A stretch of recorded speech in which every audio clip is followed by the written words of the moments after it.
এইবারের Indian premier লিগের শুরুটা পরাজয় দিয়ে শুরু করেছেন কেকেআর। তবে প্রশ্ন, বৃহস্পতিবারের ম্যাচে জয় তুলতে কোন একাদশের ওপর ভরসা রাখবে কলকাতা? মুম্বাইয়ের বিরুদ্ধে ব্যাট হাতে শুরুটা দারুণ করেছিল অধিনায়ক আজিঙ্কে রাহানে এবং ফিন অ্যালেন। বেশ কয়েকটি রিপোর্টে দাবি করেছেন ব্যাটিং অর্ডার নিয়ে বিশেষ চিন্তিত নয় কলকাতা। মূলত সেই কারণেই হায়দ্রাবাদের বিরুদ্ধে কেকেআরের হয়ে ওপেনিং করবে সেই দুই ওপেনার ফিন অ্যালেন ও আজিঙ্কে রাহানে। এছাড়াও 3 নম্বর পজিশনে অস্ট্রেলিয়ার অলরাউন্ডার ক্যামেরন গ্রিনকে না নামিয়ে নামানো হতে পারে আঙ্কিশ রঘুবংশীকে। সেক্ষেত্রে 4 নম্বরে নামতে পারে ক্যামেরন গ্রিন। হায়দ্রাবাদ যেহেতু শক্তিশালী দল, ফলে প্রতিপক্ষের বোলারদের একেবারেই হালকাভাবে নিচ্ছেন না কলকাতার কোচ অভিষেক নায়ার। সে কারণেই পুরোপুরি গত ম্যাচের কম্বিনেশন ভাঙতে চাইছেন না তিনি।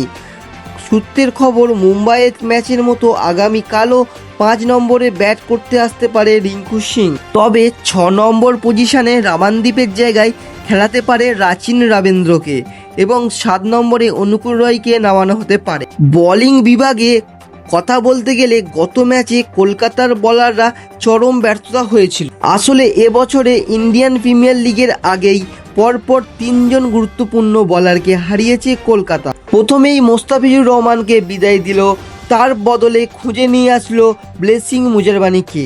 এছাড়াও হর্ষিত রানা এবং আকাশদীপ চোটের কারণে বাইরে, ফলে বৈভব আরোরাদের ওপর ভরসা করতে হচ্ছে নাইট ম্যানেজমেন্টকে।